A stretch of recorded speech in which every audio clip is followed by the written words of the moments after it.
Hi everyone, it's Chris at Cork and Crown, back in my bedroom. Won't be here for much longer, hopefully. Back in the shed very soon. I was out there today just trying to sort it out a bit because I haven't been in there for ages. The table had got mouldy, so I had to clean that off. Anyway, enough about that. We're going to try cider today. It's a blended cider. It's from Ross-on-Wye. It's their Harry Masters jersey, Dabinett and Reinette, if you want to say it in a French accent, and just Reinette, Dobry, if you like. And I got some cheese as well, actually. Interesting, Harry Masters jersey, so I think medium to full bittersweet. From South Devon, from a village called Yarlington, where Harry Masters was. And he cultivated this, apparently, in the garden of the mill there. I think it was the garden of the mill, because Yarlington Mill, that apple came from that mill in Yarlington, so that's another very famous apple associated with Harry Masters. So we got your Harry Masters jersey, we got the Dabinett, which is a full bittersweet. We had a single variety one very recently, and then you got the Reinette Dobry, which is I think it's a sharp. I've only ever had it from Ross-on-Wye. The only information I can find about it is from Ross-on-Wye. There's lots of Reinettes around, but that's the only Dobry I've heard of, and it's only a Ross-on-Wye as far as I can determine. So there you go. Got some cheese with it though, because we're having Somerset sort of varietals, and one of them comes from Yarlington, which is right next door to North Cadbury, which is where Montgomery's cheddar is. I haven't got any Montgomerys. I've got a cheddar I've had a few times before. It's from the Trethowan brothers. It's a Somerset cheddar, cloth-bound, raw milk, traditional cheddar, proper cheddar, like Montgomery's. Because I manage their stand down in Borough Market, I can get hold of this more readily. Although I do love Mon cheese and I buy it regularly as well from Mon's Cheesemongers. It's got a chunk there, you can see. It's a natural rind, quite yellow in colour, because it's cow's milk, so it's got beta carotene in, unlike sheep's and goats, which doesn't, so they're not as yellow. So yeah, I'm going to have a bit of that with it. But let's crack this open first, shall we? Yes, okay. Well, actually, let's read what it says on the side first. Glasses down. The three varieties in this cider were pressed and fermented individually, matured and then blended for bottling by us on a cold December morning. It begins with Harry Masters jersey, a full and grippy bittersweet apple. We had another Dabinett, fruit forward and flavoursome. To complete, Reinette Dobry, a light yellow acidic variety that was fermented in oak. Together they produced a cider with balance, body and verve. There is a bright juiciness that leads into a deliciously well-ordered symphony of tannins, fruit and oak cask. Sounds Brill, ABV, 7.4, could be worse. So this is obviously been filtered. It's obviously wild yeast. All this stuff's wild yeast, but on these big bottles they put wild ferment in.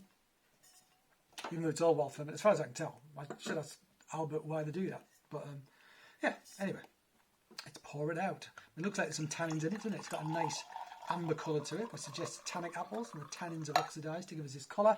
Yep, there you go. So I'd say that's gold bordering on amber. In fact, maybe amber bordering on gold. Maybe I'd prefer to say. Looking at that. Hazy. Yeah.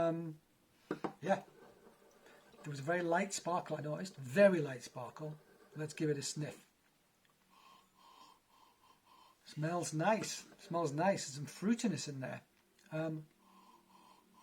Some leatheriness in there.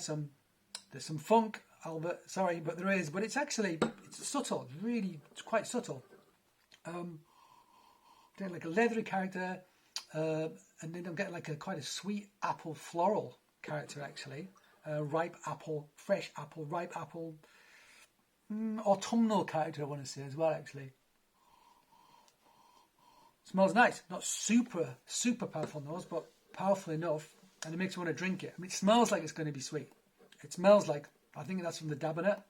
It's got kind of like a sort of a baked apple pie type fruit character, or sautéed apple character, something like that. Let's give it a whirl.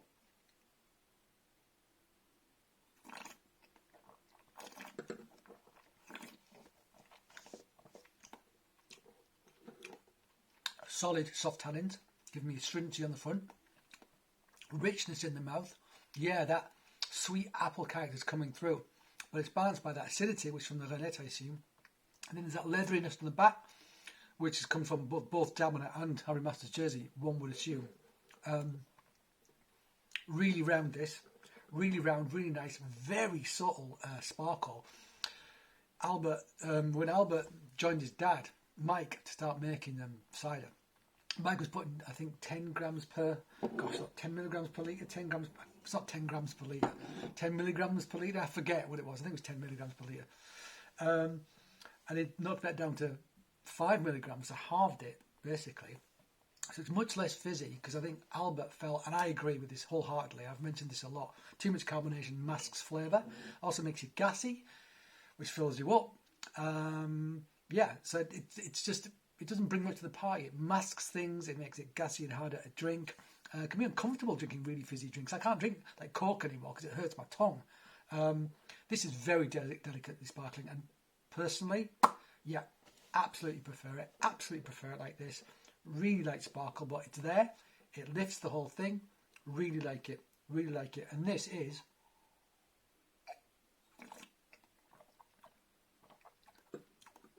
a really nice cider.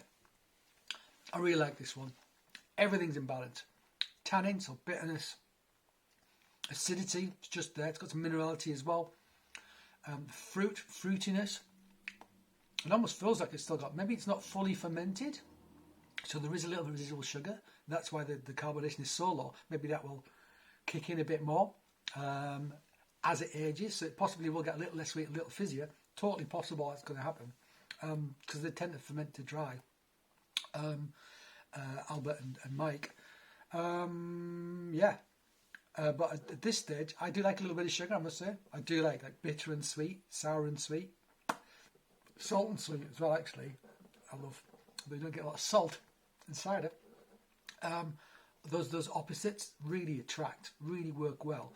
And actually, on that note, let's talk about cheese. Let's talk about this cheese. So this is a Somerset cheddar. Now, what grows together goes together is something that people quote quite a lot as a thing. I'm not sure if it's necessarily true, to be honest with you. But one thing says cider and sort of hard cheeses like this do work very well together. It's partly to do with the fact they've got tannin. They have tannin, or if they're traditional West Country, they usually have quite bold tannin. Fats and tannins work really well. They offset each other very well indeed, because one makes your mouth squeaky, the other one kind of lubricates it, so that works great. It has salt in. I was just saying salt and sweet. So the cider doesn't have salt in, but all cheese does. So the salt and the sweet in that, again, opposites, work really well together. And if you think about the 5 flavours that you can detect, which is a sweet, sour, bitter, bitter, what the hell is it? Salt and umami.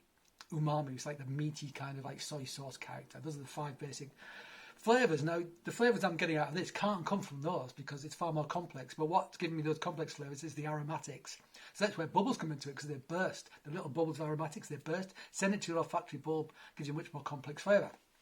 So actually, the fact that this brings like umami to the party, salt to the party, it also got acidity, which matches with that, and fattiness to go with the tannins, is why they're such good bedfellows. Such good bedfellows. And with cider, I tend to go towards harder cheeses, I have to say. Unless they're very, very sweet, like an ice cider or something like that, go with a blue, something super salty, that's what you want. But generally speaking, harder cheeses like this, that's the sort of thing that tends to work. Shall we give it a go? Yes.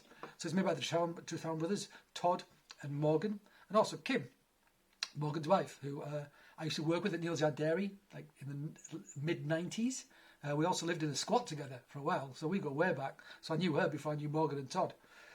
Cloth-bound, unpasteurised milk, traditional starter cultures, which is quite a complex thing, but they're very old school. They're called pint starters. It's like a yogurt. So you'll sterilise some milk, put it into that, let it sit overnight and culture, and then you'll add that to your milk in the morning. Most starter cultures that cheesemakers use are freeze-dried from laboratories. They work very fast, very aggressive, give you very quick acidity rise, but don't give you the complexity of flavour, but they're more like, they get the job done faster. Okay, so there's less variation and so forth. These have much more complex cheeses, and every single label that I get off these guys delivered down to the market tells you the starter culture on, because it's fundamentally important to the product, as is the yeast to this, same sort of thing. We talked recently about terroir. Now, terroir doesn't just include, it isn't just soil where the trees are, it's the room where you make the cider, it's the microbial colony that you have in your room that ferments it. That is just as important, just as important. Let's try it.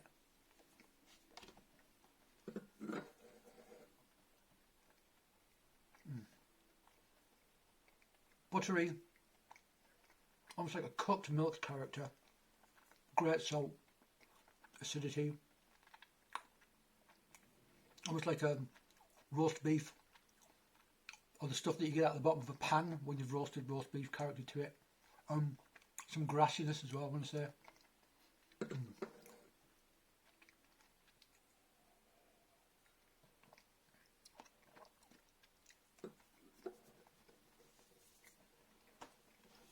Banging. Banging. Really good. Really good. All the elements I just described, it's like a jigsaw piece. It just does that. It just does that. It's really, really nice. There is no clash here whatsoever. I drink all of that and eat all of that. Be very, very happy. At the end of it, I have to say, okay, what are we up to? 11 minutes. I'm going to stop there. I'm going to do more cheese stuff actually. For those who don't know, I've been a cheesemonger for 26 years. Started in the mid-90s. Worked in cheese. I did some stuff in wine as well with the cheese. Then I did beer for 5 years, craft beer. And then I got interested in cider. Then I set up Cork and Crown. So that was my sort of evolution, if you like. I still do cheese stuff. In fact, in a couple of weeks, I'm looking to do an online cheese tasting with a guy called Ned, who's a friend of mine, very good friend of mine, last 20 years. He's also an author. He wrote Cheesemonger's History of the British Isles, I believe it's called. He'll kill me for forgetting the name of it. But yeah, me and him are going to do an online tasting at some point very soon with some cheese, with some cider. Free. You're all welcome to join us. I'll tell you more about that very soon. Okay. But until then, and until I taste my next cider / Perry, thank you for joining me. And cheers.